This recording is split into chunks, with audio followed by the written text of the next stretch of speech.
DZRH, member, kapisanan ng mga broadcaster ng Pilipinas. Oras Bishop, very merciful Joel Porlares, alas 8:09. Programang nakikinig, programang inaalam ang masasabi mo, programang magbibigay ng tama at totoo para tama ang alam mo. Tara, usap tayo para malaman ang Damdaming Bayan. Live sa DZRH Radio, DZRH TV at DZRH Digital. DZRH Damdaming Bayan. Kasama sina Lakay Deo, Makalma at Sister L, Elaine Apit. DZRH Damdaming Bayan. When I was small and Christmas trees were tall, we used to laugh while others used to play. Don't ask me why, but time has passed us by. Someone else moved in from far away. Now we are tall and Christmas trees are small, and you don't ask the time of day. But you and I, our love will never die. But guess who cried come first of May? Naku, una po umako yung mga misis sa Labor Day. Magandang umaga sa lahat ng mga manggagawa, ha? Abay, kumusta po kayo, ha? Sana'y maganda ang ating Labor Day.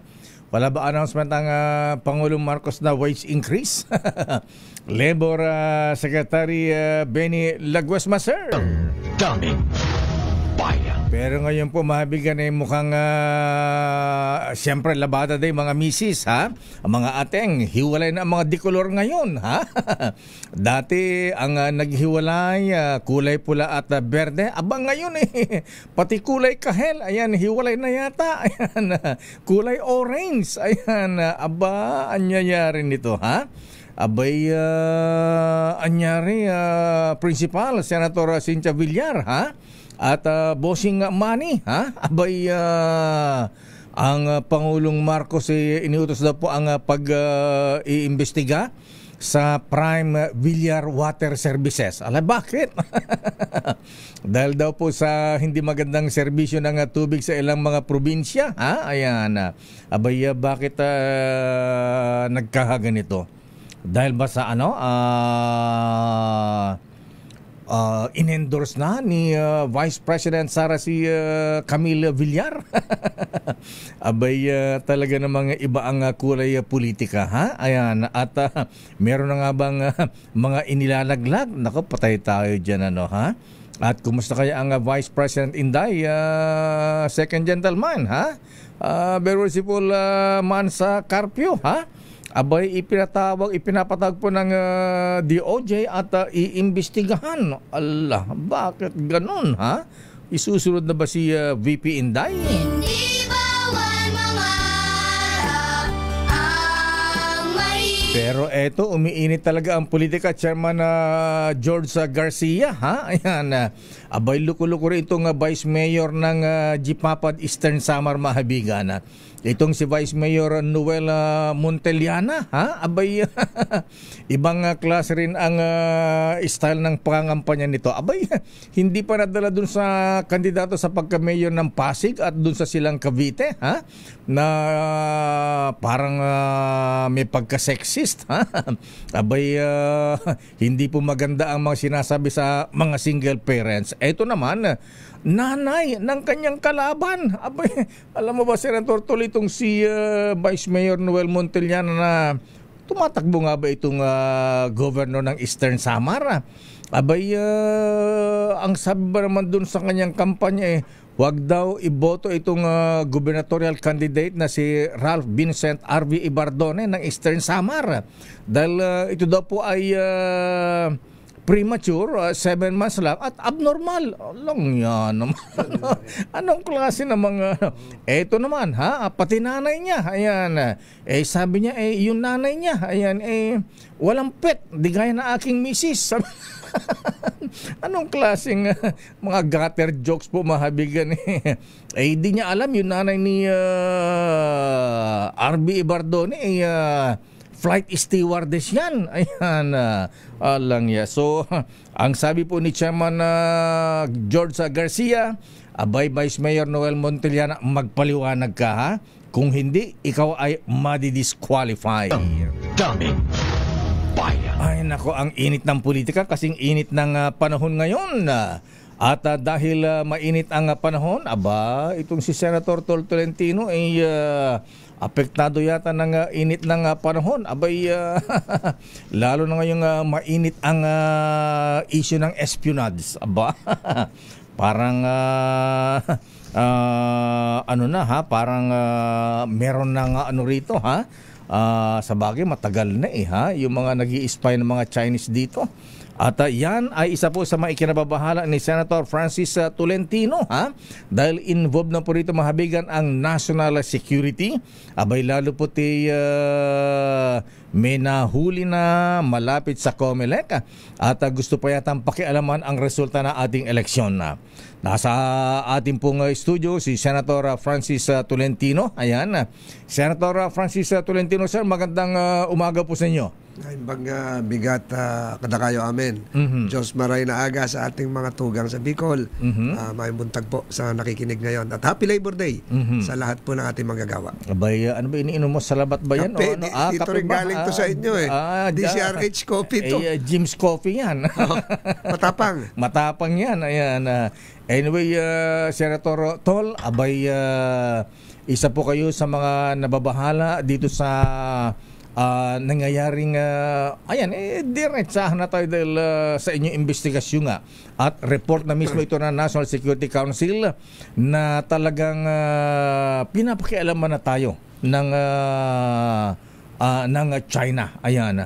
So, Senator Tol, ayan, ano ang gagawin ninyo ngayon dahil nung nag-hearing kayo, sabi nyo ang Chinese Embassy pa ang nagbabayad doon sa isang company na gumagawa ng mga drones sa paninira sa atin. So una po, Senator Tolentino, isa-isahin natin. Yung muna ng Chinese national na nahuli sa may COMELEC na nakuhanan ng spy equipments. Ayan. Anong ibig sabihin nito, Senator Tol, sir? Pakikialaman pa ang resulta ng eleksyon? Ongoing po yung investigation ng National Bureau of Investigation. Pinasalamatan natin si Director Santiago sa ganitong aksyon. Pero bago po yan, meron pang isang intramuros incident. Kung hindi ako nagkakamali, January 2025. So, nagpapakita po ito na patuloy na panghihimasok ng China sa ating eleksyon. At yung nilabas ko po nung hearing, wala naman pong denial doon. Pinakita ko yung cheque. Hindi nila sinabing fake yung cheque. Pinakita ko po yung kontrata. Hindi naman nila sinasabing fake yung kontrata. Pinakita ko po yung mga submarinong maliliit na may mga SIM card. China Telecom. Alaga. China Telecom. Wow. Hindi naman nila sinasabing fake. 5 Philippine Navy po nagbubuhat sa bigat. So wala po sinasabing fake. Yung mga nahuli po sa Subic sa El Grande, yung nahuli po sa yung Palawan 5, yung nahuli po sa Makati, yung nahuli kahapon, wala naman nagsasabing fake po yung panghuhuling ganyan. So lahat po ito ay nagpapatunay ng orchestrated activities designed to influence not just the national level of discussion or consciousness but even the elections. May mga dokumento pa hong hindi lumalabas. Maghihiring pa ho ako sa Lunes. Okay. Tungkol saan naman? Yung dalawang miyembro ng Infinitus, Chinese. Chinese na po lumabas sa Securities and Exchange Commission. Chinese company pala yun. May dalawang director, incorporator. So, napakaliwanag po yung dito yung lumalabas yung paglalason sa kaisipan ng ating mga kababayan. Baka meron ka lakay na nagte-text sa'yo, akala mo follower mo. Yung pala, troll na girlfriend. Sumasagot ka. Hindi totoo. Marami hong gano'n. Ang kinakatakutan ko ganito, nung lumabas sa hearing, bakit ang daming mga gadgets ang Chinese spies malalapit sa mall. Bakit sa mall? Ayun, bakit sa mall nga? So, yung tinatanong ko pa rin, ang naiisip Kasi ko maintindihan lang- natin, no? Kasi noong una, Campo Aguinaldo, Malacanang, ayan, Villamor, Opo. mga military bases natin. ito, wala pa Sa mall. Wala pa ho akong pruweba dito. Aha. Ang pwede lang nila magawa doon, hindi lang makuha yung telephone number, kung hindi credit card number. Hala? Pang online scam na wala pa ho akong masyadong pruweba dyan. Hindi pa ho matibay. Pero wala na akong makitang ibang dahilan. Pupunta ka sa mall, nag-swipe ka ng credit card, Oo. hagip po talaga yon. Tapos sasabihin, online scam. Oo. Di ba ho? So yun po yung mga tinitingnan pa, pero mahaba-haba Wow. po ito. Aha. Lakay, kahit tapos na po yung eleksyon, ito pa siguro pinag-uusapan. Ayan na. At yung nahuling spy dyan sa Comelec, ano ang nakita niyong motibo nito? Pakikialaman ba ang resulta ng eleksyon? Paano pakikialaman? Ayan. Yan nga, nakakatakot po. Baka lahat ng sensitive conversations ng ating mga COMELEC officials Yan. sinasasagap. So, kung kailan ang laki po ng consequences nito, hindi ko na siguro masagot. Pero nakakagimbal po. At the same time, habang tayo natutulog, nung April 26, pinasok yung Sandy Cay, nagpa-picture-picture. Yung Sandy Cay po, katabi ng halos katapat na ng Pag-asa Island, 3 nautical miles, 2 nautical miles. So, bahagi ng territorial sea natin. At nakakagulat naman kahapon, ito, hindi ko pa rin matanto. Biglang nawala sa Google Map yung West Philippine Sea. Ayan.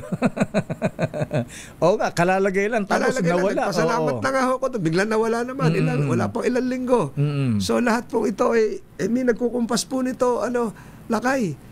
May gumagawa po nito, hindi na natin matanto ito. Kung kaya nilang maalis yung pangalan doon, kaya siguro nilang maiba pa yung ibang bagay. Ayan, balihan nga natin ang Chinese Embassy. So, pwede ba ipatawag yung Chinese Ambassador, Senator, o DFA? Paano idadaan yan? Paano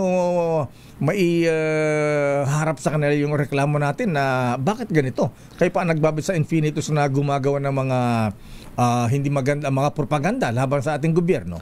Hanggang ngayon po, nagtataka ako ba't hindi pa nagsasalita si Secretary Manalo. Ayan, DFA. Dalawang beses na po. Kaya si Secretary Manalo, patatawag natin sa Lunes. So, hindi po pwedeng ipatawag diretsa kagad yung ambassador. May immunity sila. Pero yung mga lower level officials, palagay ko, meron doon hindi sakop ng Vienna Convention on Consular Relations. Meron kasing tratado na bawal silang kasuhan. O mga diplomats, may immunity yan, di ba? Pero hindi bahagi ng immunity nila pag involved sila sa commercial transaction. Sila yung nag-issue ng cheque. So nagbayad sila. Pwedeng malaman natin sa kanila kung nagbayad ba kayo ng VAT. Dahil private commercial transaction tong kinontratan nyo yung isang troll company. Infinitus. So nagbayad ba? Pwedeng malaman natin din sa BIR yun. So malalaman natin sa Lunes, inimbitahan natin yung director. Hindi ko na matandaan ang pangalan. Director ng Communications ng Chinese Embassy. Baka hindi na covered ng diplomatic immunity yan, Senator. Kayo ay bihasa sa international law. Ayan, oo. So, yung director nakapirma dun sa cheque? Opo. Hindi nila tinatanggi. Wala kasi, hindi na bahagi ng diplomatic function. Halimbawa, nagbayad ka ng caterer. Hindi na diplomatic function yon. Nagpatahi ka ng Barong Tagalog. O hindi na bahagi ng yung commercial transaction mo doon ay lumalabas na pribadong commercial transaction. So, ganun yung tingin ko. Pero tingnan natin kung dadalo sila. Ayan, oo. At ano ang function daw? Ano doon sa SEC? Nalaman niyo ba kung anong function ba itong Infinitus? Ano ba ang nature ng business dito? Siya po ay isang marketing PR corporation na nandito sa Makati. At siya po ay binubuo ng mga Chinese incorporators, meron din Pilipino. So, bahagi po doon sa kontrata nakalagay yung words na keyboard warriors. So, sila yung nag-amplify, keyboard warriors, Opo, nakalagay na talaga doon. Nakalagay doon po yung mga instruction. Lalo na nung pinirmahan po yung Maritime Zones Law noong November 8, November 12, ay umulan na po ng atake sa akin. Wow. Kaliwat kanan na po yun. Hindi ko na alam kung saan galing. Minsan sasagot ka, isa ay dadagdagan ng 50. Wala na. Sumurrender na po yung yung anak kong tigasagot na ayaw lang sumagot. Sa dami, ha? Kinuyog na. Oo. Kinuyog na. Teka muna, ito mga keyboard warriors na ito, mga Pilipino, mga Chinese ang mga to, Senator Sir? Halo-halo po. Mhm. Meron po nag-ooperate sa China, meron din po sa Pilipinas. Ha? Meron sa China? Diyos ko. Pero kung mga Chinese ang mga to, paano nila nalalaman yung mga communications natin na Pilipino, Tagalog? Meron din po tayong nakakalungkot na kababayan na nandoon. Naku, yun ang malungkot. Para supervisor nila. Ganun ba? Yung dating nagtrabaho sa Malacanang? No comment na po. No comment ka na doon. Anyway, so itong mga Pilipino na employees ng Infinitus, siguro dapat may patawag din dahil para malaman natin mismo dahil sila ang keyboard warriors. Ano yung mga sinusulat, ginagawa nila doon? Ang una, ito ongoing po yung investigation ng NBI, so sila po yung may hawak po ng sila yung may access ngayon sa mga taong yan. So, hindi natin pangungunahan yun.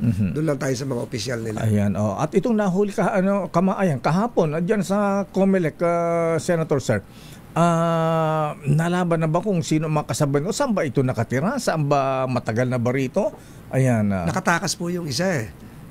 Nakawala yung isa. Dalawa ba sila? Nakatakas yung isa? Meron yung isa na, kasi maraming turista doon eh. Sa magdala ka lang ng camera, hindi ka na makikita ron.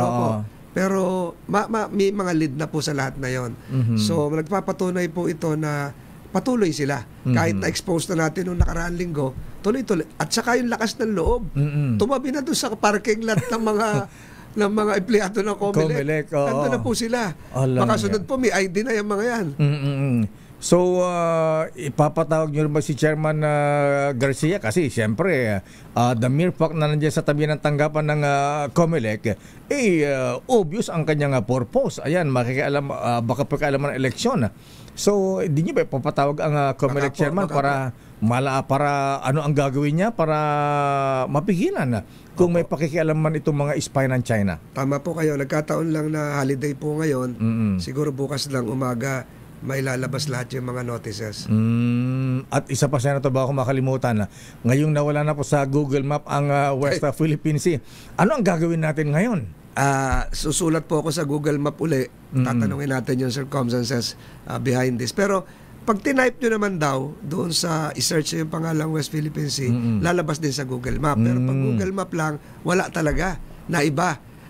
Meron na nga akong follow-up letter, yung talampas ng Pilipinas, pinapalagay ko doon sa kabila. Doon sa Benham Rice.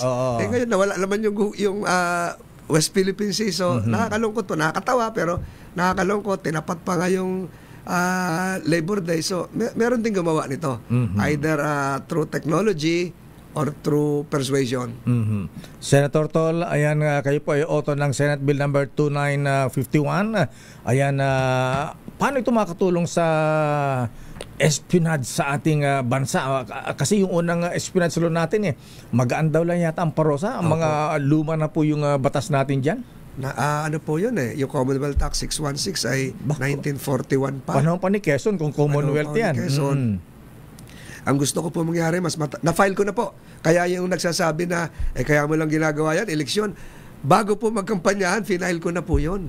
Bago po mahuli pa ito yung makalwa, final ko na po yun. So, increased penalties, meron po tayong non-bailable offenses. Yung 616 kasi 1941, wala pa ho itong mga gadgets natin. Okay, wala pa yung mga cybercrime. So lahat po ito sama-sama na doon at ngayon po ay mas madiin lalong-lalo na pag may involved na mga Pilipino accomplices. Totoo po yan dahil ewan ko lang kung narinig mo ating espesyal na balita natin na isang general isang nagpapanggap na Chinese journalist. Ayan, ang dami naging boyfriend ng mga military officers natin. Ganun po ba? Babae po yung Chinese journalist? Babae, maganda. Pero Pilipina? Chinese, ayan, oo.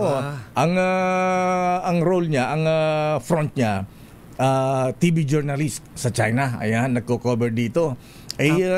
Parang ako napanood mo yung Red Sparrow, Senator. May idea ka na kung bakit. Pang Netflix po yan. Ayan, pang Netflix nga, Senator Sir. So maraming mga... Ay, oo. Nako, itong mga lista natin. May mga colonel, maging general na, at yung isang general, abay, i-deny talaga nung Ayan, ang malungkot, afternoon date, yung laptop ni general na wala na. Patay. Lako. Alam mo, nakalungkot. Siguro ibigay nyo sa akin yung pangalan, baka mapatawag na rin natin yan. Pati nga ako, natanong kung paano ko daw nalaman yung information. Kukunti lang daw yung nakaalam ng information na yun. Baka mga misis na nagreklamo. Anyway, Senator, so mga ganong issue po. Kaya siguro, warning din na pabala sa ating mga military officers din, ingat-ingat din sa mga ganyan. Oo. Ingat po at lahat po ng mga tinatarget din sila Kung naalala nyo yung mga previous incidents ng New Year, may mga nangyari at meron din tayong, kahit di nila kagustuhan, meron din tayong mga opisyal na nag-aral sa Beijing Military Academy. Ayan, isa pa yan. Tayo rin po nag-expose doon Pero, pero years na ho yan Siguro mga 3 years ago. Wala ho naniniwala sa akin doon. Yung sinasabi ko 2 years ago yan, Senator. Yes.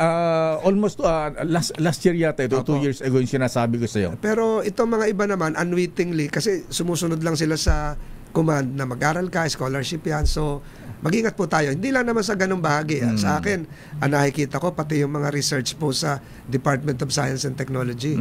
Kasi unang nahack yung DOST. Oo, yan. Isa Marami pa. po tayong research doon na magagaling. Nawawala, hindi na na-implement.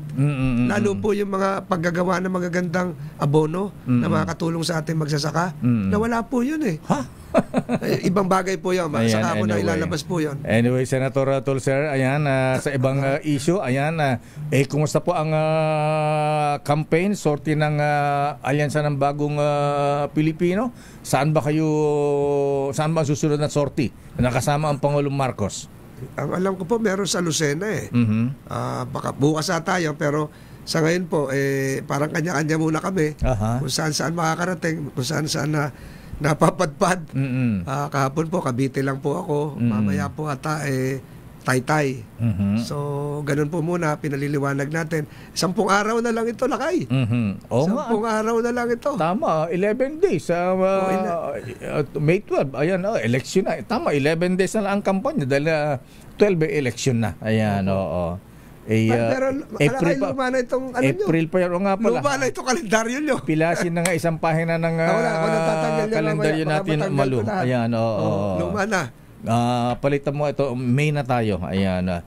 Anyway, Senator Tulser, ayan, bilang panghuli po, anong mensahe sa ating mga kababayan? At siguro pati na yung mga nasa ating intelligence community, Senator Sir, bakit ganito? Ba't di natin napipigilan? Although na may mga nahahuli, pero ibig sabihin alam po niyo matagal na ito, pero parang kulang yung aksyon natin. Bakit po? Ako, I have to commend even our intelligence and counterintelligence units. Marami naman po sila nagagawa. Okay. Ngayon lang kasi ito lumalabas in the open na talagang lalason yung kaisipan natin, lalong-lalo na sa paggamit nitong mga troll, fake news, trolls. So, siguro po maging mapagmatsyag tayo. Lalong-lalo na yung mga bata na madaling ma-impluwensya ng social media. Siguro, hinihikayat ko rin yung mga magulang na bantayan nila. Pero yung mga gadgets ng mga anak nila, hindi po lahat ng Chinese ay masama. Ang tinutukoy ko lang ngayon dito, yung yumuyurak sa ating demokrasya. So sana po makita po ito ngayon, ma-highlight at maging continuing po yung ating pagtuligsa at pakikiisa para naman po hindi maapektuhan at mayurak po ang demokrasya ng Pilipinas. Ayan. Maraming salamat, Lakay. Thank you very much, Diyos Senator ang ginapo. Mainit ngayon sa labas. O nga po, mainit ang panahon. Ayan, may nahihit stroke na mga traffic enforcers natin. Kaya ingat din yung mga tauhan ng MMDA. Senator Tulser, maraming salamat. Magandang umaga po and good luck po sa inyo. Agyaman na, mabuhay po kayo. Diyos na agina po na imbaga nga bigata. Senator Francis Tol Tolentino, ang Senate Majority Floor Leader. Daming bayan. Ang oras na yan ay hatid sa inyo na. May dede si Deo, Deo makalma pagtutulog. 11 days na, baka makalimutan yung political jingle ko at makalimutan ako. Kandidata ako sa pagka-mayor na Star City. Good morning, Sister El. Good morning, Lakay, at good morning po sa lahat ng mga nanonood at nakikinig sa atin. Magandang umaga, Pilipinas. At Diyos marahay na aga sa mga kababayan ko dyan sa Bicol, lalo na sa Albay, Lakay, na mainit ang politika. Oo nga, kahit saan yata, ayan, pati sa Caloocan, mainit din. Napakainit. At kasabay niya ng matinding init ng panahon, kaya mag-iingat po yung ating mga kababayan. Ay, may mga nahihit stroke na ha. Kaya mga kuya, mga ating ha, ayan, huwag masyadong magpapaaraw at yung mga golfers dyan, yung mga addict sa golf ha. Ayan. Yung mga parang lechon na ang kulay. Anong parang lechon? Parang sunog na, parang kahoy na. Parang hindi na red, ay hindi na pinkish, brown na. Ayan, iba dyan, kulay mahogany na.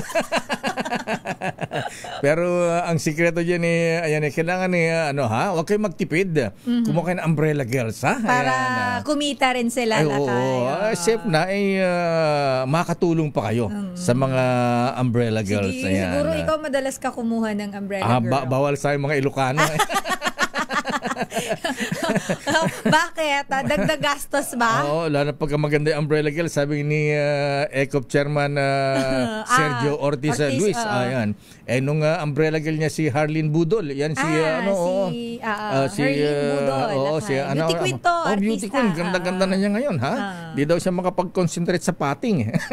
Ayan talaga. Tama na nga yan. Tawagin natin si Sherwin. Alam mo na, mainit ang panahon, kaya mainit din ang pagdidikit. Yes, oo. Asan siya? Dahil ang ating ninong ng bayan, kahit hindi Pasko, ay talaga namang walang tigil sa pamimigay ng mga pang-aginaldo, Lakay. At sa ating init dikit sa tag-init, siya ay nandyan sa may Kogyo Gate 3 sa Gate 3 Terminal ng Antipolo, Rizal. Ang traffic dyan sa Kogyo, ha? Ayan. Traffic ba dyan? Oo, lalo, ang daming mga golf course dyan. Ayan. Ikaw, alam mo yan eh. Adik na adik ka sa pagpapalo. Huwag ka nga absent bukas. Si Elmer mo ang adik sa golf. Ninong Sherwin, sino ang mga nanalo dyan? At nadikitan natin ng may sticker kasi tayo, Lakay. Dinidikit natin sa kanilang mga sasakyan. Sherwin!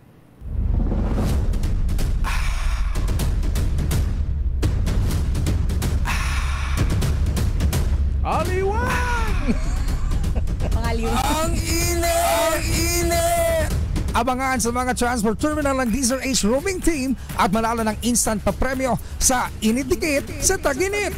Sticker La Cash promo. Didikitan namin ang inyong mga sasakyan ng DZRH sticker at magpaikot ng DZRH Roleta at manalo ng groceries, cash, bigas at DZRH merchandise. So ano pang hihintay nyo? Magpadikit ng DZRH sticker at manalo sa Init Dikit sa Tag-Init. Sticker La Cash promo. Ninong Sherwin, ayan, marami na ba ang nadikitan ng sticker at magpapadikit lang? May mga grocery items na, may Emperador Light pa. Sherwin. Yes, Lakay at Sister El, ako kanina nga talagang dumog ang mga tao dito nga sa Kogyo Gate 2, dito yan sa may terminal ng Camagong at ng Roblu. Dito yan sa Antipolo, Lakay, at kita mo naman yung mga tao, tignan mo, ayaw tumigil. Kaya kanina muntik akong ma-hit strike. May strike sa akin dito kanina eh. Ang kulit. Ang kulit. Pero nag-enjoy naman ang ating mga kababayan at syempre tuwan-tuwa sila nang makuha kanilang mga regalo, instant regalo, grocery, bigas, syempre DZRH merchandise at ang paborito nilang paborito na vitamin. Ang init, diba? Tignan mo, Lakay. Ang init sa Kogyo. Vitamin E. Ito yung mga kababayan natin na nanalo at kanilang pasasalamat sa DZRH. Maraming salamat po, DZRH. Wow. Thank you. Welcome po yan. Maraming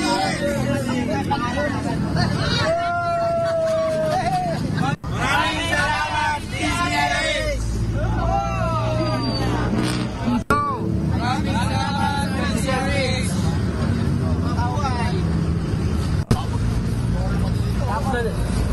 Makuha mo alak. Diretso uwi na, pulo na. Okay lang po sa DZRH. Mamaya ha, yung emperador, mamaya inumin pagkatapos ng pasada ha. Ayan. Bawal uminom, bawal bumiyahe na nakainom. Boundary na daw, lakay. Boundary na kaagad. Makuha yung vitamin E. Dahil Labor Day, holiday, magsa-celebrate sila ng kanilang araw dahil karamihan sa mga manggagawa, ito mga tricycle driver, kaya talaga namang nasayahan doon sa kanilang mga natanggap na regalo, lalo na yung vitamin E, lakay, courtesy ni Lakay Deo Macalma. Kaya sa mga nais manalo ng instant pa premyo mula sa DZRH, magtungo po sa susunod natin location. Kahapon sa 13 Martires, Cavite, ngayon dito sa Cogyo Antipolo, bukas, nantabayaran nyo po kung saan uli kami magdidikit ng ating DZRH sticker. Kaya naman, maraming salamat sa patuloy na pagsuporta at pagtutok sa DZRH. Arts number 6, Sherwin Batalfaro, DZRH, una sa Pilipinas, una sa Pilipino. Mukhang maling lugar yata ang pinupuntahan mo, Sherwin. Dapat yung pamigay mo ng mga ganyang ayuda, dapat dito sa Star City, ha? Hindi ko butante ang mga yan, Lakay, wala daw tao Star City ngayon. Ganun ba? Wala pa. Maaga pa kasi. Maaga pa. Mamaya pa sila pupunta. Di sa hapon sila mamigay ng ganyan. Ayan. Pero mabuhay ang mga magigiting nating mga manggagawa, ang mga tricycle driver natin, Lakay. Ayan. At para sa mga taga-Caloocan, ha? Ayan, huwag kayong kakalas, ha? Makinig po kayo, ha?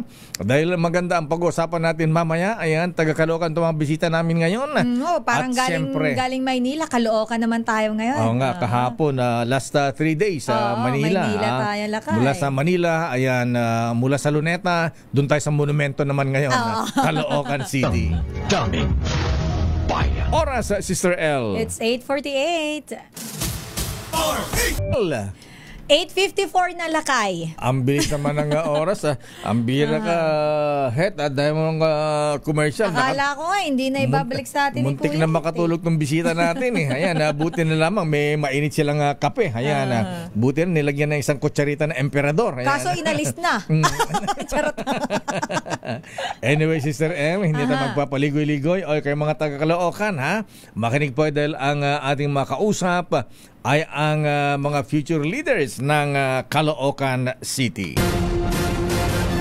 Kilalanin ang mga nagnanais maging lingkod bayan sa Bakit Ikaw? The DZRH Job Interview for 2025 Midterm Elections. Sister L, ipakilala mo na si Mayor Alon at si Congressman Oka. Hindi, Lakay. Hindi man. Iba yung binigay ng researcher natin Ibang pangalan to. Iba rin ang makikita ko dito. Ikaw talaga. Iba kasing lumapit dito sa atin Pero ito, pagandahan lalaki daw. Ganon. Ito na, Lakay, papakilala ko na. Huwag na nating patagalin pa dahil ang ating makakasama. Bagamat kilala siya sa buong Pilipinas, Lakay, dahil siya ay naging senador. Naglingkod na siya bilang senador. Pero ngayon ay tumatakbo siyang alkalde ng lungsod naman ng Caloocan. At konting background about him, Lakay, maliban sa former senator siya ay graduate ng cum laude na sa PMA Marilag class of 1995. Taray naman ito.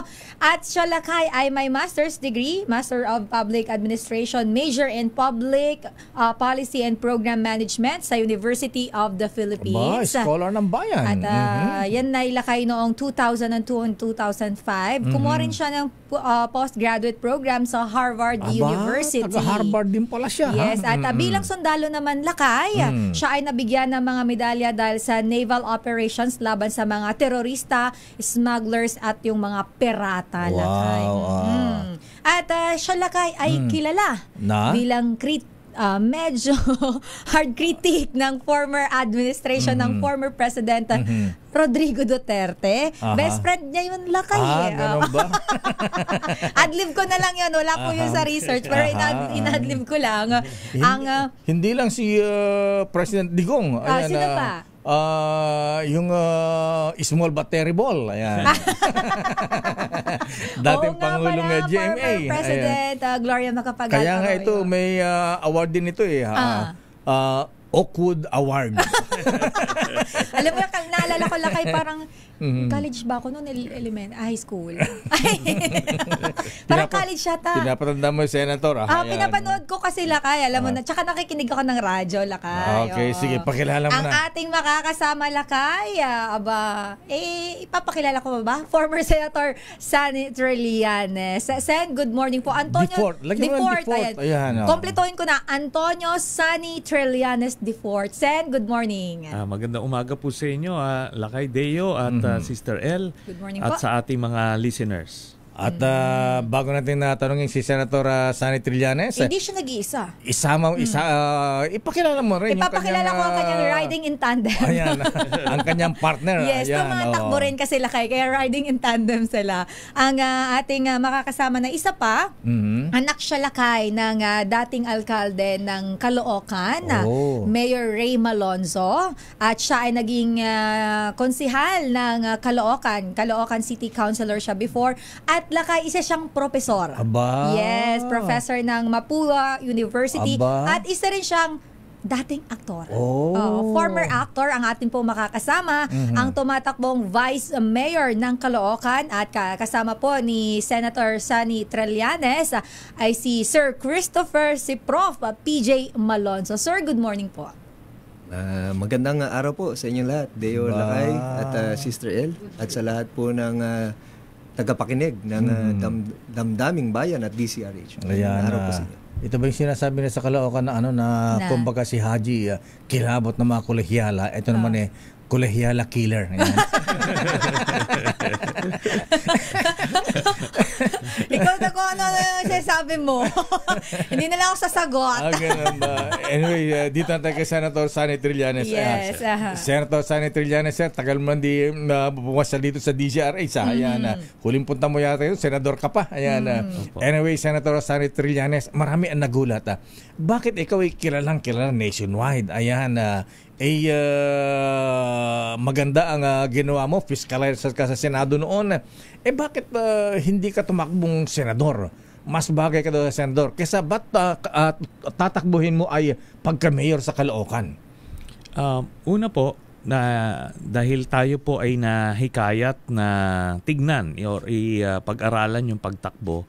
So, nilibot namin yung iba't ibang sulok ng Caloocan, at doon natin nakita na medyo malubha yung sitwasyon, at naisip natin na marami tayong pwedeng gawin. At ito rin yung aking paraan para to give back to my place of birth. Diyan ako pinanganak at lumaki sa Barangay 169 sa BF Homes. Kaya yun na ang naging direksyon.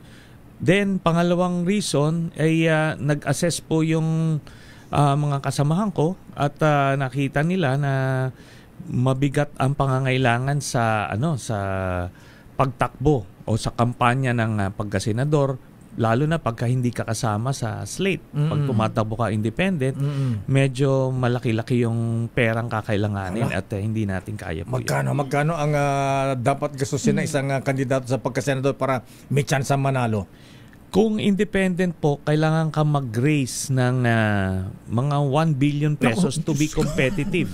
Diyos ko po, 1 billion. Dahil lang isang advertisement slot sa TV, 1 million per minute po yan. Wow. Ang laki pala.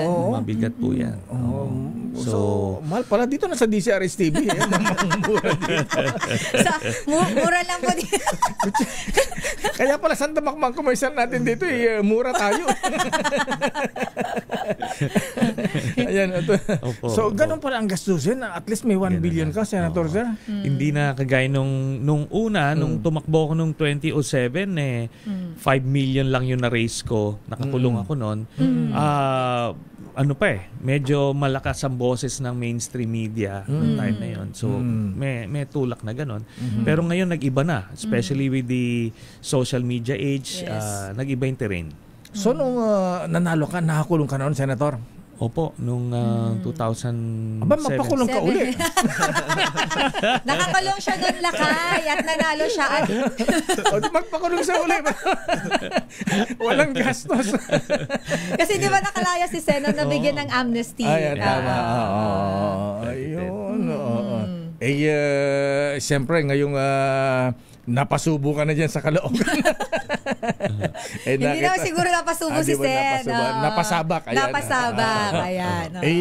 Ano nga para sa mga taga-Caloocan? Ayan, ano ang nakita nyo nga dapat unahin na ma-improve, magawa ninyo na tulong sa ating mga kababayan sa Caloocan, Senator Trillanes, sir? Base po sa ating pag-aaral, ang pangunahing problema ng Caloocan right now is yung korupsyon. Dahil mahigit kumulang 2 billion pesos po ang nawawala sa pondo ng Caloocan every year. At dahil dyan, nagsanga-sangay iba't ibang problema. Dahil dyan, nagkaroon ng problema sa basura. At dahil sa basura, nagka-problema sa baha. Yan. Magka-connected yan. Tapos, dahil napapabayaan yung mga mamamayan natin doon, ay lumagana po yung kahirapan. At dahil dyan, ay nagbunga naman yung kriminalidad. Kaya Caloocan po ang isa sa may pinakamataas na crime rate sa buong Pilipinas. So nagsanga-sanga yan. But if we take out corruption, tapos yung pondo na yan po ang maibibigay natin in terms of social services sa Caloocan, masosolve po yung iba't ibang problema ng ating lungsod.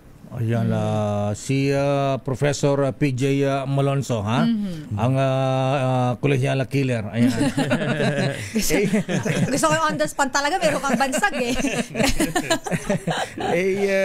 kayo ay naging konsehal. Ito mga sinasabi ni Senator Trillanes na may mga ganyan palang issue ng corruption.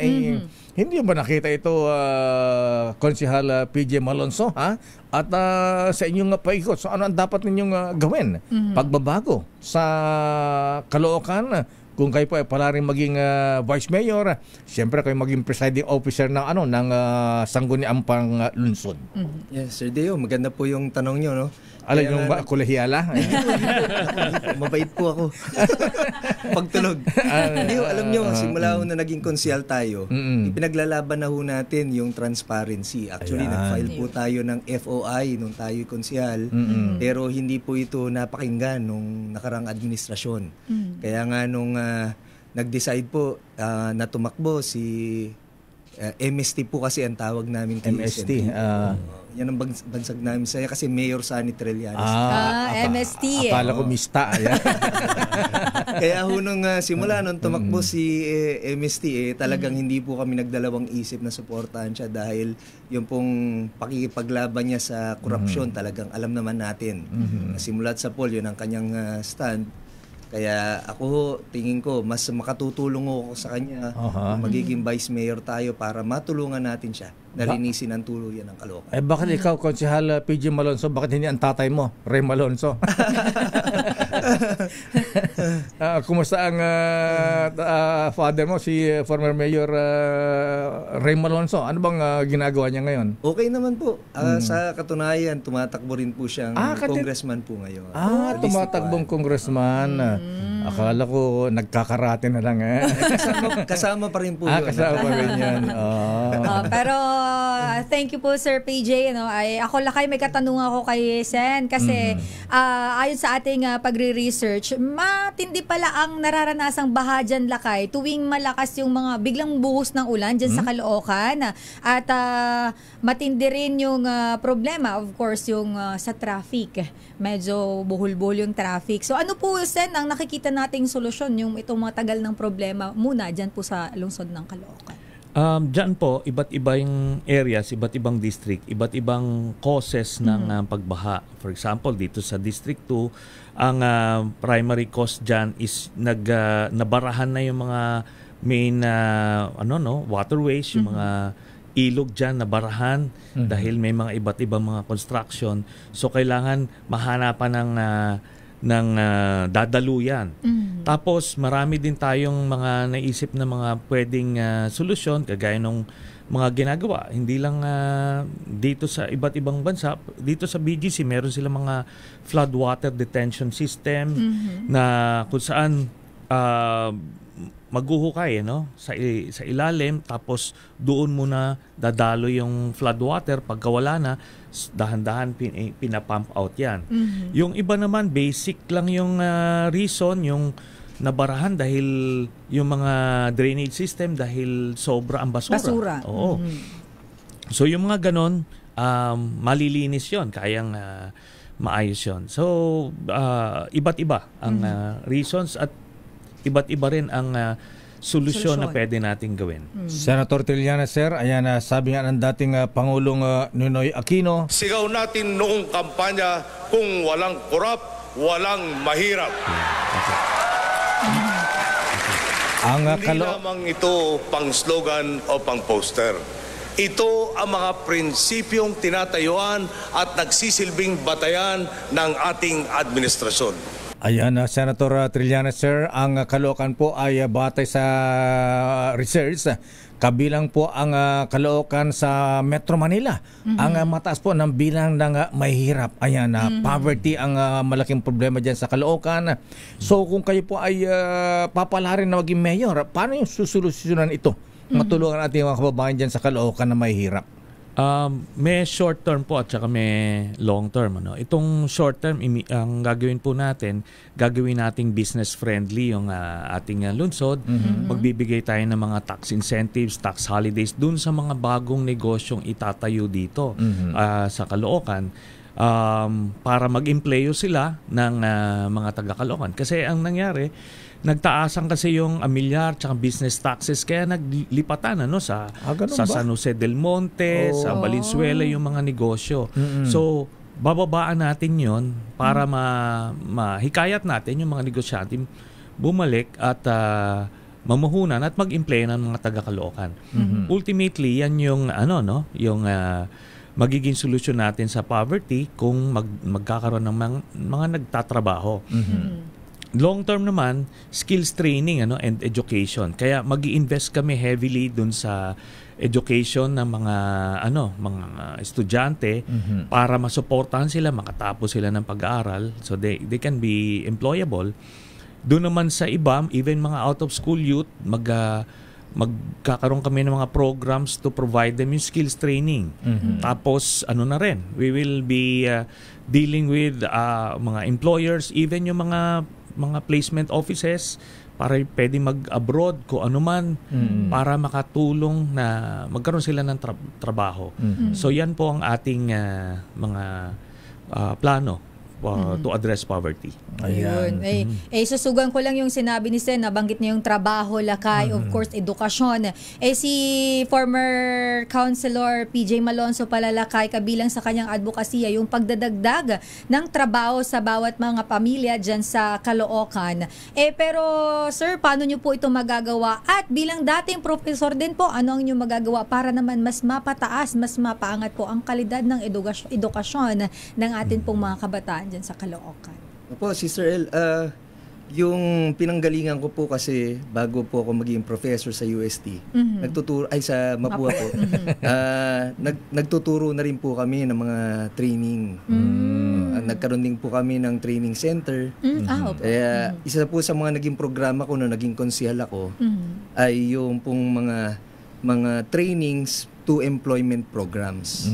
Marami po tayong mga nakapartner ng mga malaking kumpanya rin na nakapagpasok po tayo ng mga ilang mga estudyante na naging empleyado na ng mga malalaking kumpanya. Kaya kung sa advokasya ng ating Senator Trillanes, ganun din po, ipagpapatuloy po natin yung mga ganong klaseng programa. Alam nyo, Konsehal PJ Malonzo, ayan, yung ang ginagawa ng ibang LGUs, pag kami mga pumapasok na company sa kanilang lugar, nirequire nila na dapat ewan ko ilang percent dapat ang kuni empleyado ay taga ron mismo sa kanilang bayan. Ganito rin bang ginagawa sa Caloocan nung isinulong mo ito, Konsehal PJ? Opo, nagkaroon din po kami ng nung naupo tayo, nagkaroon din ito ay mga ordinansa noon. Usually po, mga 70% dapat ang i-employ ng minimum po dapat 70%. Maganda yung ganun lakay kasi para yung mga tao dun sa lugar ay employed, may trabaho. Ayan, marami tayong kilalang ganyan. Sa Carmona, si Mayor Roy Loyola. Sila Mayor Dalia. Mayor Dalia. Pero lakay, may magtatanong muna kina Senator Trillanes at former Konsehal PJ Malonzo. Ang ating kasama na si Edwin, nandyan sa Caloocan. Ayan. At mayroon siyang kasama, magtatanong po sa inyo, si Mayor Along malapit na ba o si Congressman Oka. Alamin natin lakay kung sino ang kasama ni Edwin ngayon. Nasa ating linya, RH23, Edwin Duque. Edwin, sino ang kasama mo? Ano ang kanyang katanungan sa ating mga bisita ngayong umaga? Edwin. Yes, Besilin Berdeo at kay Antonio Trillanes. Si S.D. Antonio Bulitao, isang residente dito sa Barangay 86. May itatanong sa kay... anong barangay, Edwin? Ano yung tatanong mo kay... Edwin, anong barangay ulit? Barangay 86. 86. 86 po. Ano yung tatanong mo kay Mayor Trillanes? Sir, good morning po. Sir, kung sakaling manalo po kayo, ano pa po bang mga pagbabagong magagawa nyo sa Caloocan? Marami po, no? Marami tayong planong gawin. Una, i-address natin yung mga pangunahing problema sa City Hall, yung korupsyon. Yung sa buong lungsod naman, yung problema sa basura, baha, traffic, yung lumalalang kriminalidad. Yan yung mga na-experience everyday ng mga kababayan natin. I-address natin yan. Tapos, yung mga social programs, yung mga benepisyo, yan po ay sisimulan natin sa Caloocan kasi napag-iwanan na po, no? Compared sa iba't ibang lungsod ng Metro Manila, ang Caloocan ang may pinakang kaunti na social programs. So ngayon, yan po ang bibigyan natin ng prioridad. Dahil lang noong mga nakarang administrasyon, ang inuna ay yung pagpagawa ng mga bilyon-bilyon na gusali na hindi naman napapakinabangan ng mga ordinaryong mga taga-Caloocan. So yan ang mga bibigay natin. Magkakaroon tayong benepisyo sa senior citizen, sa mga estudyante, magpo-provide tayo ng trabaho sa mga manggagawa. So yan po ang mga gagawin po natin. Sir, salamat po. Sir, meron po akong dagdag na concern. Namihasa si Kuya. Sir, medyo matagal na po ako dito sa area ko, akong gwardiya. Napapansin ko po dito na napakarami po ng mga batang babaeng mga minor na may mga bit-bit na mga puro plastic na sinisingot ito. Paano po natin masisolusyonan ito? Rugby boys, rugby girls. Naku. So, yan. Una, kailangan natin kasi yung mga bata, magkaroon sila ng pagkakataon na bumalik sa eskwela kasi doon dapat na nagugugol yung kanilang oras. Pero itong mga kaakibat niyan yung problema sa illegal na droga, no? Iyaan, papaigtingin natin yung operations natin with PIDEA and local police para masabat yung mga pushers at dealers. Then meron tayong mga rehabilitation programs. Doon naman sa demand side na tinatawag, doon sa mga gumagamit. We will be having a partnership with the church, yung Archdiocese of Caloocan, at meron po sina Cardinal David na rehabilitation program na pwede na nating i-revive at i-expand hanggang dun sa north na Caloocan. So buong Caloocan na pwede natin i-adapt yung rehabilitation programs nila para kagaya ng mga ganyang mga bata na lulong sa ganyang mga illegal na substances, ay magkaroon sila ng panahon matanggal sa sistema nila yan. Ayan, sandali lang kuya. Di tanungin na rin natin si Professor PJ Malonzo. Ayan, kasi mga bata ang mga ito. Bilang isang professor, konsehal, Professor PJ Malonzo, ano mga dapat tulong na gawin pa natin sa mga bata ito? Pwede bang ang private tutor o kaya gawin mo scholar ang mga ito? Kawawan mo yung mga bata? Pwede po. Actually, Sir Dayo, maganda po yung sinasabi nyo. Kasi kailangan din po natin alamin kung ano yung root cause. Ayan. Bakit nila ginagawa yun? Baka mamaya meron din silang problema sa kanilang pamilya. Yun. Diba? Yun ang hindi natin madalas na nakikita. Madalas na tinitingnan lang natin. Nag-a-addict lang sila dahil mga pasaway lang. Baka yung underlying reason. Siguro, we need to address that. Alamin natin. Kaya nga maganda rin po na yung buong pamilya, concerns ng pamilya, maasikaso natin. At kung malalaman natin, Mga kabataan, lahat naman po may mga pangarap Lahat naman yan gustong umasenso. Yun nga lang, pag nade-depress o nadi-disappoint, hindi nila nakukuha yung gusto nila sa una, nawawalan sila ng lakas ng loob. Yun, tama, yung pinaka-ugat ng problema. Yes, magulang, di natin malaman kung anong background nga. Oh, yes. Okay, Edwin, kuya, ayan, solve ka ba dun sa sagot ni Professor Malonzo at Senator Trillanes? Sir, salamat po. Sana po matupad po yung pangarap. Sana po manalo po kayo. God bless. Thank you. Ano nga ulit pangalan ni Kuya? Edwin? Arnel Bolinao. Si Kuya Arnel Bolinao, isang security guard din sa Caloocan. Baka Bolinao Security Agency. Okay, Kuya, maraming salamat. Thank you po, Kuya Arnel and Edwin. Ayan. Maraming salamat, Edwin Duque Malapitan Trillanes. Parang Boy Gonzales, Dumagoso, Versosa lang yan, at saka Lacuna. Nawala na si Edwin. Ayan, okay. So, balikan natin si Senator Trillanes at Konsehal Professor PJ Malonzo. Ayan, alam po nyo, Senator Trillanes, sir, ayan, bumabalik na naman po ang problema natin sa illegal drugs. Ayan. Di ka ba nagpapasalamat kay dating Paulong Digong? Ang best friend na si marami na walang mga drug pusher, mga drug addict, although na maganda noon pero sabi nga, sumobra. Ayan. So, yung problema sa drug addiction, illegal drugs, Senator Trillanes, sir, ano ang dapat solusyon dyan? Well, dun sa national level, ito lang, to be fair to the Marcos administration. Actually, mas maraming nahuhuli po ngayon na nasasabat ngayon. Kasi nga, kaya nga nung mga nasasabi ko nung mga nakaraan, base po sa na-discover namin nung ako ay senador pa, hindi naman po talaga hinahabol ni Duterte yung mga drug lords. Kung hindi meron siyang pinoproteksyonan, yun si Michael Yang, yun yung drug lord niya. Kaya na-centralize po, na-monopolize yung drug trade noong panahon niya. Isa yung favored drug lord niya, yun yung nagpapasok nung tonelalang droga sa Pilipinas noon through customs. Kaya ngayon sa Marcos administration, wala ka na mababalitaang nagpapasok ng tonelalang shabu. Noong panahon lang ni Duterte yon. Hindi nga niya nahuli kung sino yun. Hindi niya sinasabi kasi kakampi niya. Yun yung partner niya, si Michael Yang. Anyway, ang solusyon po natin dyan, gaya nung na-mention ko po kanina, dalawa po, para holistic siya, yung demand side tsaka supply side. Itong supply side, kailangan habulin yung mga nagsusupply, yung mga gumagawa nito or nag-import nito, kung sino man, ma-identify nila yan at pagka nakita nila na dito nagkakahulian, madi-discourage silang gumawa o mag-import.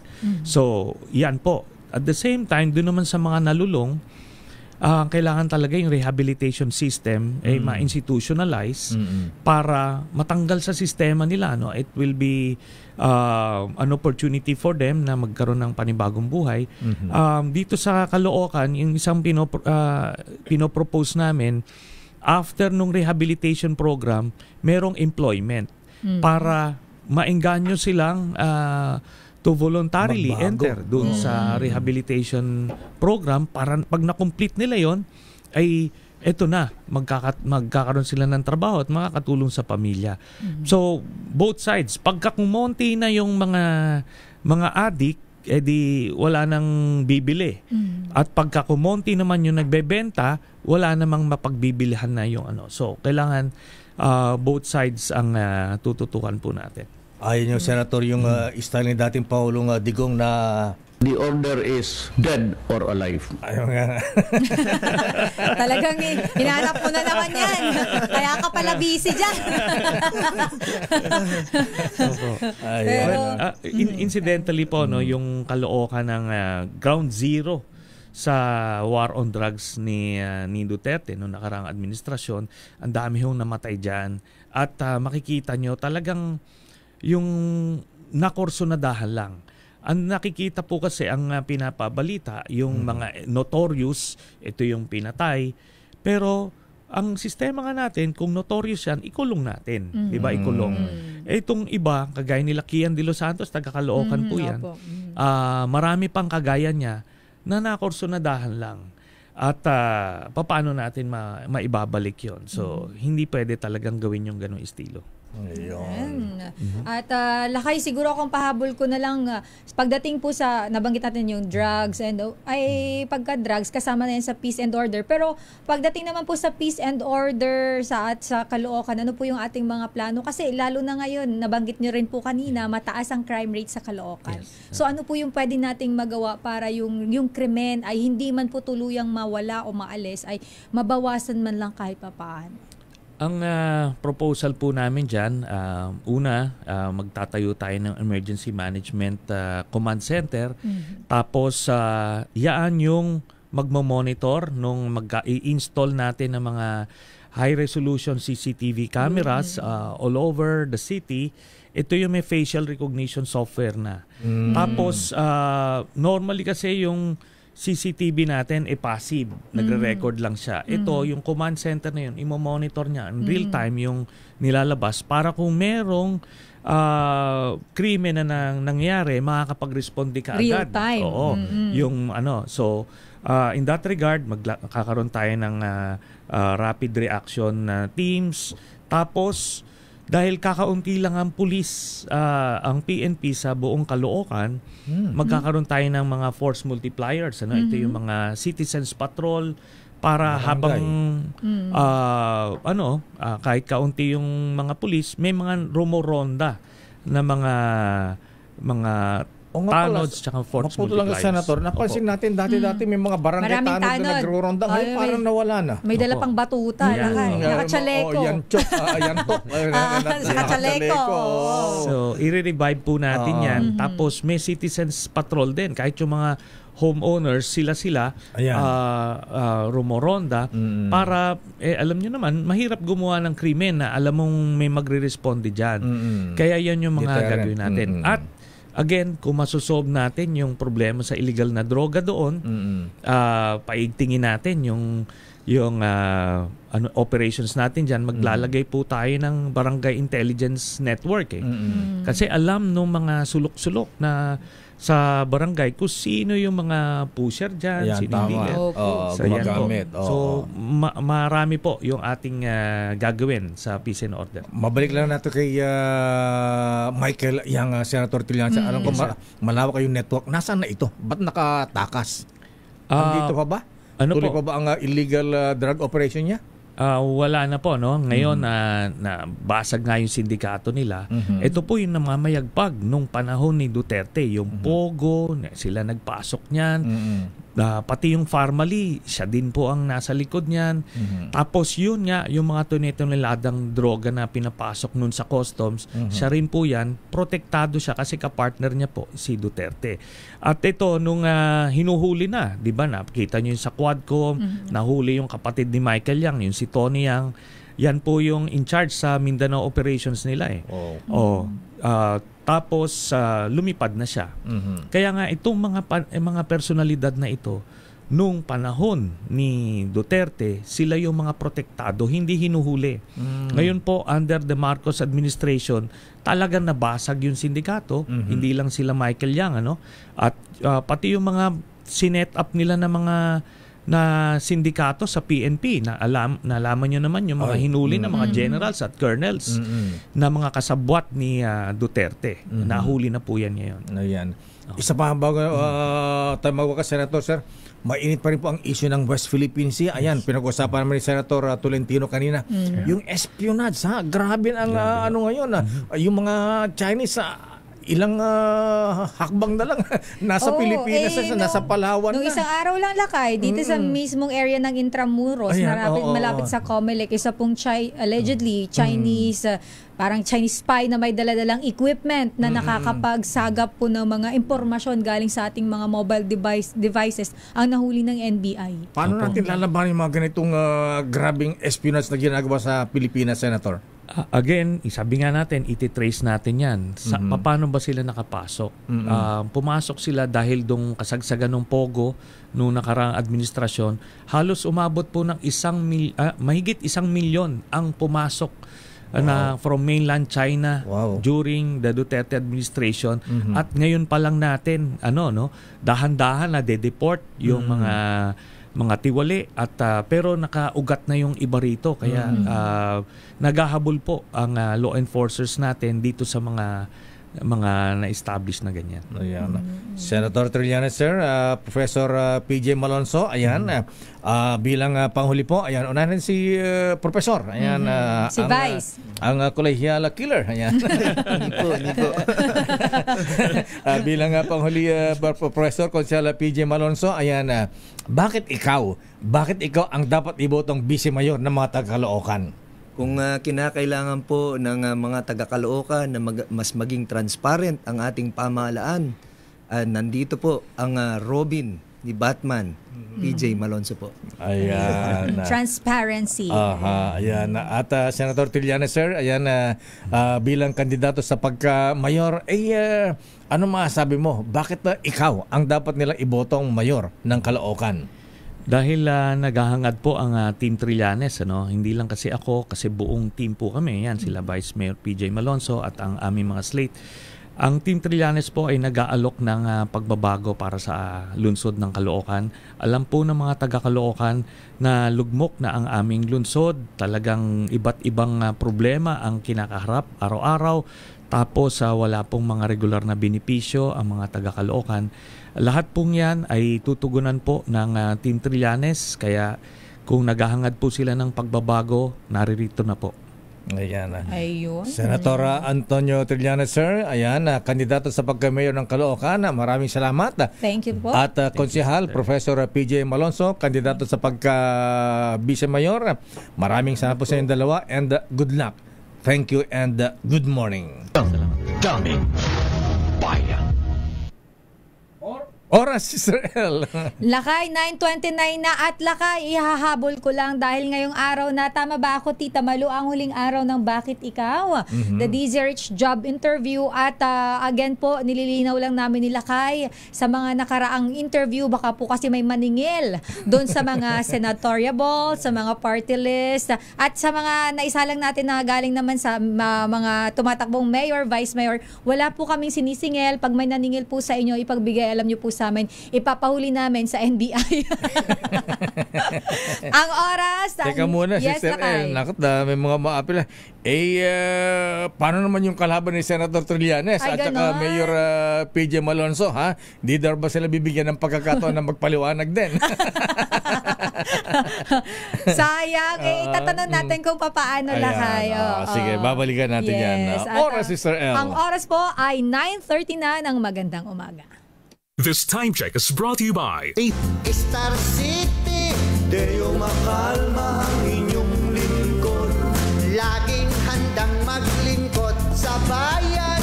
Kahit walang porbaril si Deo, at kahit walang ira inyo pong pagputusan. Mayor Deo makalma ng portion. Ayan, Deo makalma po, inyong pag-utusan. Ayan, huwag nyo lang utusan na magbigay ng pera, hala ibibigay ng pera. Ay, nako talaga, ang init talaga ng politika mga kuya. Aba, oy, magandang umaga sa mga taga Bulacan. Ayan, abay, yun daw na disqualify na kandidato. Abay, nagbo-motorcade pa. Bakit daw Lakay? Anong trip niya? Wala na nga sa baloto yung kanyang official ballot ng Kacomelec ang pangalan. Abay, nag-iikot pa, nangangampanya pa. Sabi daw Lakay, nagpagawal sariling balota. Ganun ba? Believe ka rin sa kanya. Itong tinatawag na fighting pilit, Sister L. Sister L. Hindi ng ano niya, no? Fighting pilit. Walang matitinag. Ayan. Siguro nangaasar na lang yan. Feeling ko rin.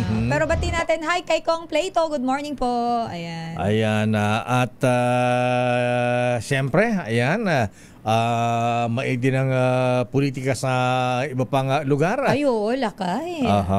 Very hot. Oo. Kasing hot ng panahon. Alam mo, Lakay, sa sobrang init ng politika, nakakatakot kaya? Ay, totoo yan. Diba? Kasi lately, ang daming mga ambus, tinutumba. ayan na. Katulad nung dyan sa in-report de Benji Antioquia dyan sa Quezon. Oo. Sa may Plaridel, Quezon ba yun? Tumakbo na pero pinagbabaril pa yung kandidato sa pagka-mayor. Ha? Kasama ba yung mga... Mayroon nga, Lakay, hindi ko lang maalala yung lugar. Basta ano siya, parang leader lang naman siya. Itinumba. Ayan, leader ng isang politiko. Ayan na. Sa bagay sa Abra Apo Secretary Lucas Bersamin, ayan na, tumahimik na ba? Ha? Ayan na. Abay, alam mo, General Romel Marbil, sir, ayan na. Pasensya no, pero may pagkukulang po yata tayo. Mga nakalipas na administrasyon ang ginagawa po ng PNP noon, lalo sa mamainit na lugar, mainit ang labanan. Yung PD, Provincial Director ng PNP, General Marbil, sir, kinakausap yung mga magkakalabang politiko at nagkakaroon ng peace covenant. Ayan. Parang wala yatang ganito ngayon. Ayan, General Marbil. Ayan. Para may mamagitan. Meron pang 11 days. Di pa siguro huli. Ayan, Chairman George Garcia. Kasi Lakay, minsan kahit pinipilit natin na may police visibility, nandiyan nakabantay yung ating mga uniform personnel. Talagang kapag may gagawa ng krimen, gagawa ng paraan. Ay, sinabi mo. Kaya dapat siguro ganyan. Ang ating mga provincial directors ng PNP, baka pwede kayong gumawa ng inisyatibo na pag-usapin yung mga magkakalabang politiko.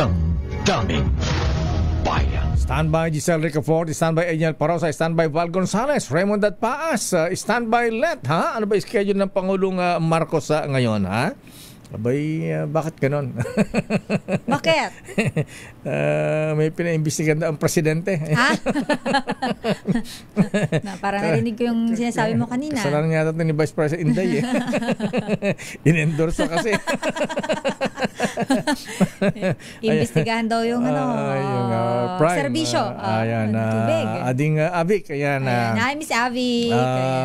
Baka pwedeng interview yung pinakamayamang negosyante dito sa Pilipinas. Ay, oo nga. Alam mo lang, never ko pa na-interview yun. Nung senador siya, congressman, na-interview pa natin eh. Ayan, hindi ko na kasi nabutan yung time na yun. Wala pa ako sa media, Lakay. Nung humahatod ang pangalan sa Forbes Magazine. Hindi natin na-interview. Hindi natin na-interview ang Senator Manny Villar. Ay, Senator Manny, ayan, good morning po, ha? Alam ko, pakape-kape ka lang sa Coffee Project. Coffee Project. Alam mo, may favorite ako doon. At tingin ko favorite mo lang din yun. Yung kamote. Ay, yung kamote. Yung bake. Sweet kamote. Ang sarap nun, bake ba yun, Lakay? Kasi malambot yung loob eh. Ayan. Bigla hindi po yun bayad. Personal favorite ko lang po yun. Pagkatapos yung Jim's Coffee nila. Hindi pala Jim's Coffee. Cafe Gusto pala, sabi ni Boss Dante Ang. Good morning, Boss Dante Ang ng Manila Times. Ayan, maraming salamat po sa padalawang kape. Ayan. Sabi niya, pakibanggit naman, ano bang kape yan? Jim's Coffee ba? Hindi. Sabi niya, Cafe Gusto. Magugustuhan mo. Magugustuhan mo. Hindi ka aayaw. Ayan. Daming bayan. Oras, Sister L. 9:41. Ang oras na yan ay hatid sa inyo na. Anong hindi ka na kumandidato? Ayan, happy birthday muna kay Ateng. Oy, Ateng Minda Olivares, ba? Binabati ka ng dati mong boyfriend. Ayan, si Kuyang Jaime. Ayan, happy birthday daw po at mga Ateng ng TM Kalang Masonic Lance number 136. At syempre mga Kuyang, bumabati sa Ateng Minda. At syempre kay Kuya Rex sa Taginot. Aba, iba rin mag-birthday ito, Sister L. Bakit? Alam mo kung bakit? Kung sino nga sagot sa blowout, ha? AFP Chief General Romeo Browner. Ay, wow.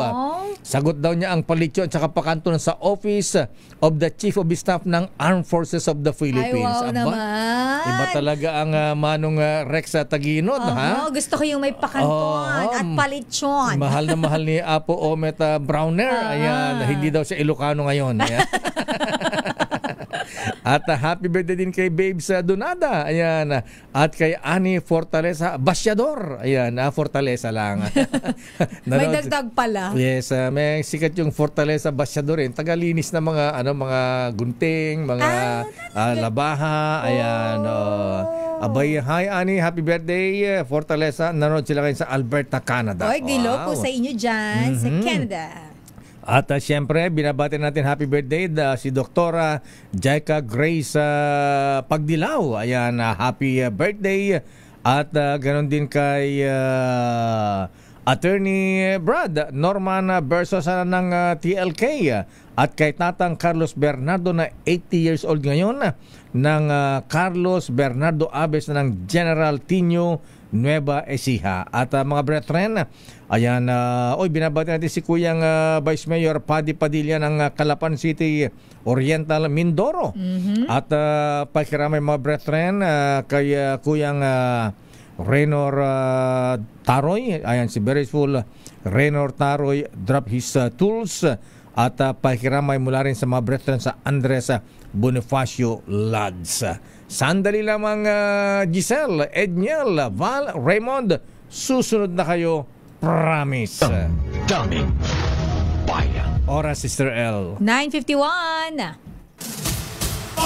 Graduates, congratulations. At hatawin na natin ang mga report, Sister L. Ito na lakay, dahil higit sa 10,000 pulis nakakalat na sa Metro Manila ngayong Labor Day. Ang report mula kay RH15, Giselle Ricafort. Giselle? Sister L, lakay bantay sarado ng mahigit 10,000 kapulisan ang National Capital Region ngayong Labor Day.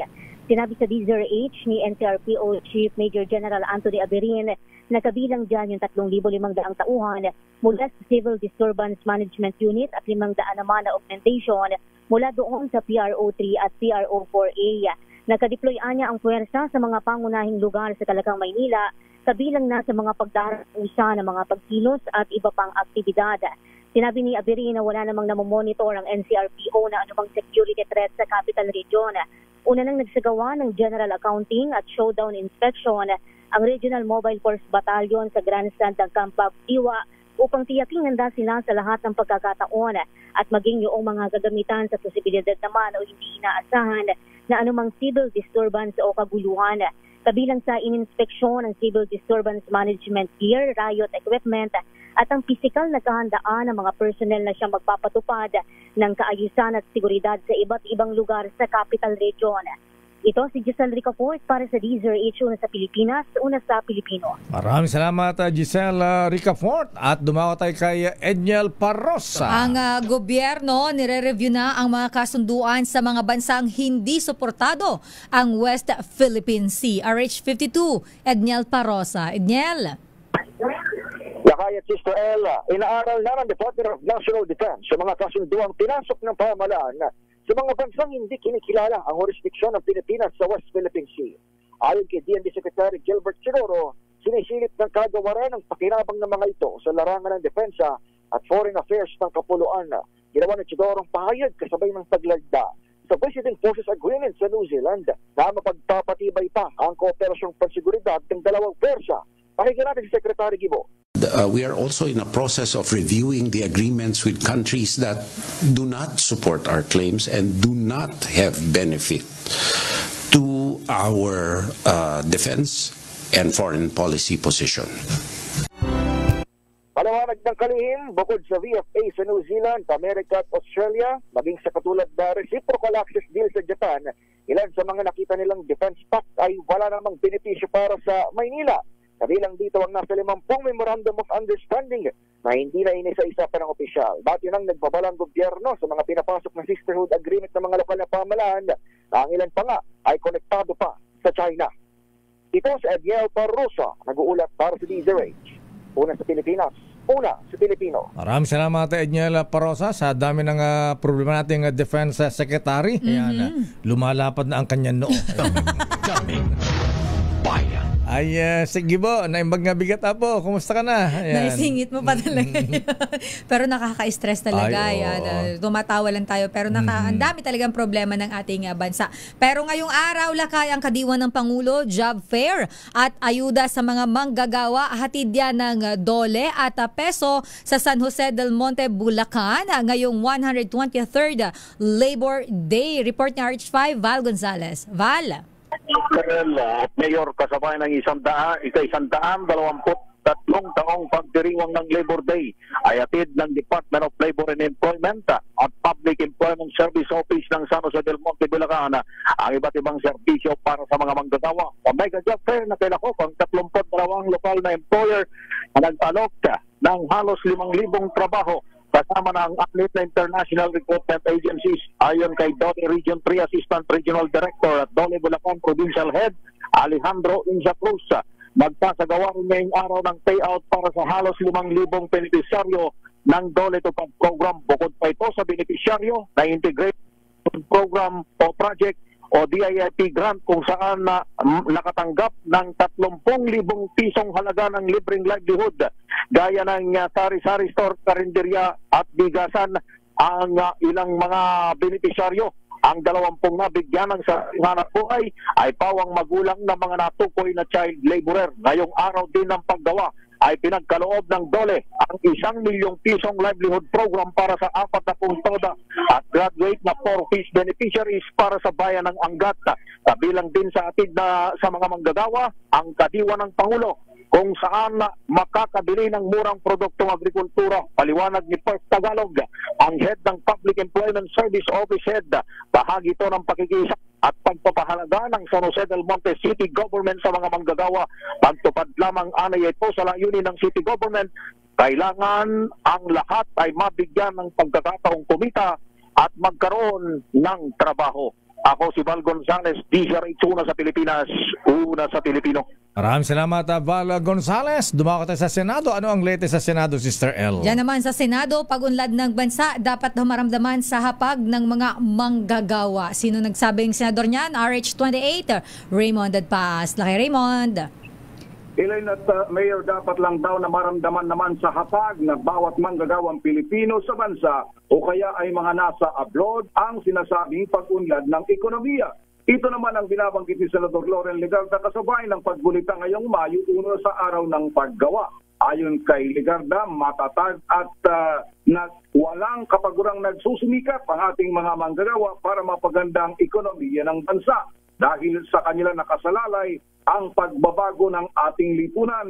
Giit ng senador, bawat manggagawa ay narapat mabigyan ng pagkakataon para hindi lang kumita, kundi mamuhay naman ng may dignidad.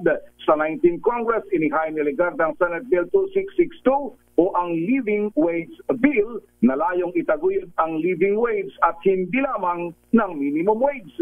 Sa kabila naman ay nagbigay-pugay naman si Senate President Francis T. Escudero sa lahat ng mga manggagawa na silang itinuturing na haligi ng ekonomiya ng ating bansa. Sa ngayon ay umaabot na sa 50 milyon ang lakas paggawa ng Pilipinas na silang lakas na ekonomiya ng bansa mula sa iba't ibang mga sektor, mula sa agrikultura, construction at transportasyon at iba pa na hindi dapat pabayaan ng ating pamahalaan.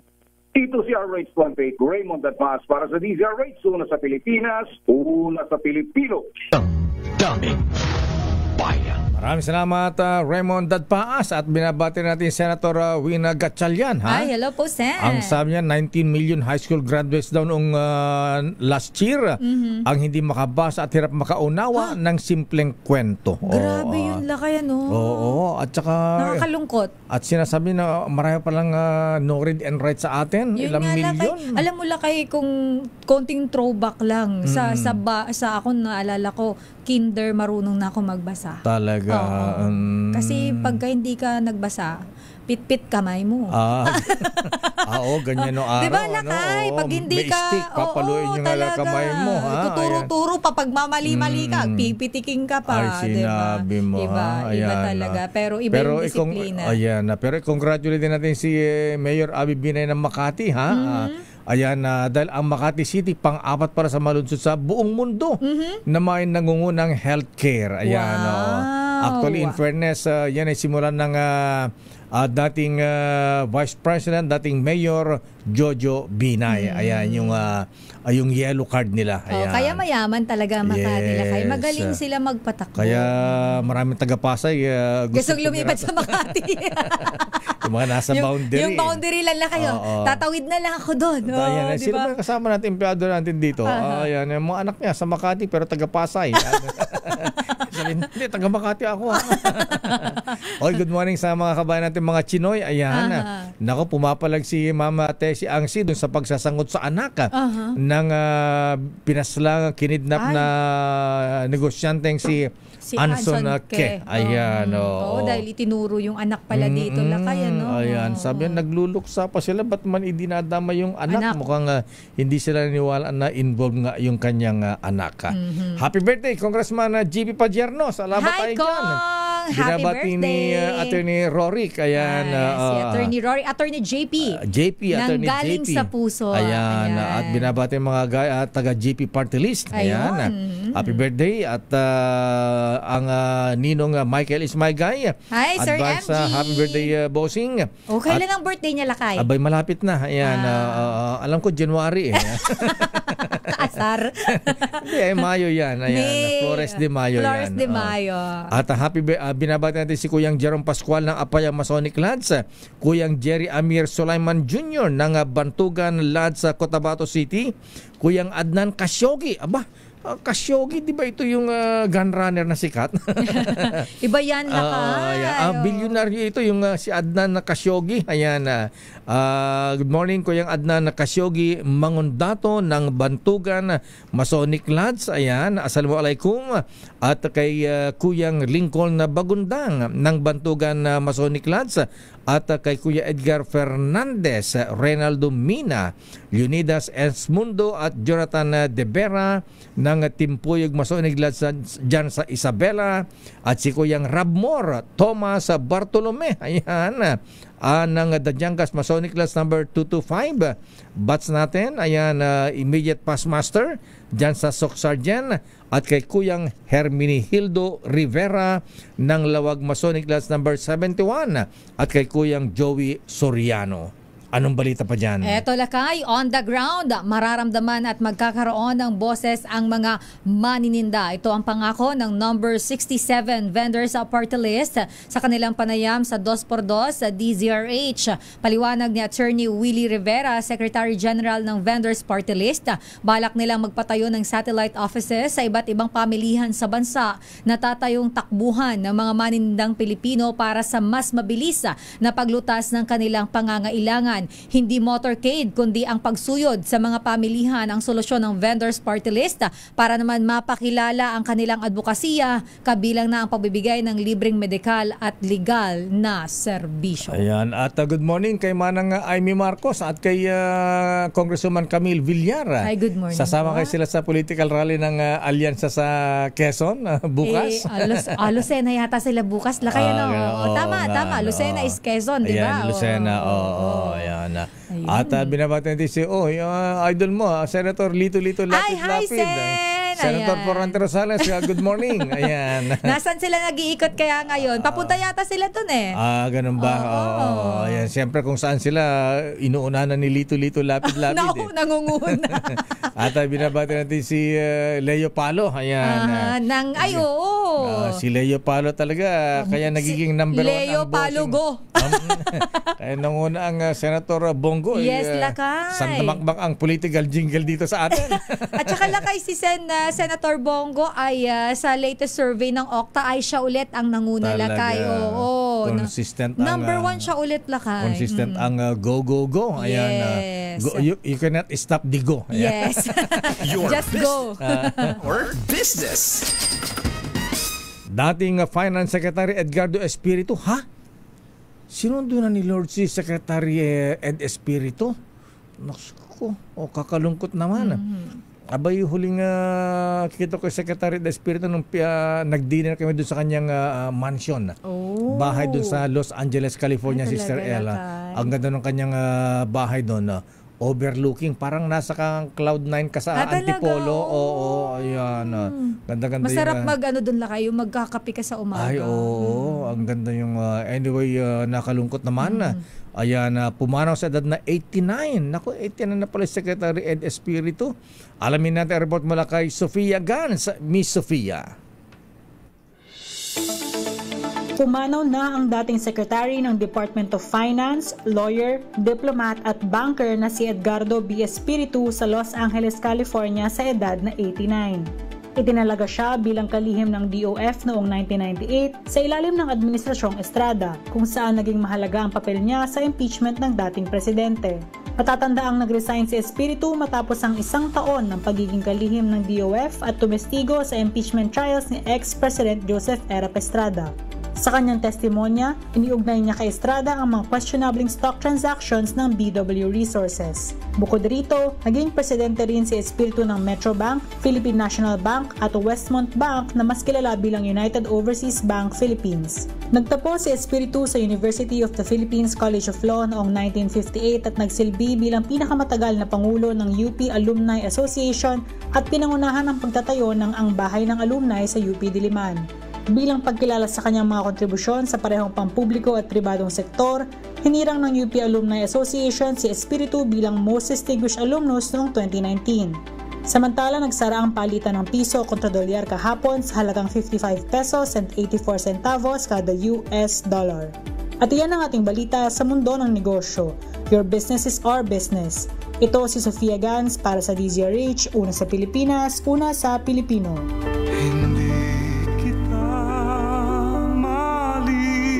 Maraming salamat, Sofia Gans. At na rin kay Boss Dante ang ng Manila Times. Nagpabot din ang pakiramay sa pagyaw ni dating Finance Secretary Ed Espiritu. At yan ang kabuuan natin palatuntunang damdaming bayan. Ako po si Deo Macalma. Ito naman po si Sister L. Elaine Apit. Stay safe everyone. God bless po. At magandang umaga kay Sir Aman Tostino. Nanonood pala kabayan. At Kuyang Joey Yu ng Baguio City. Ayan.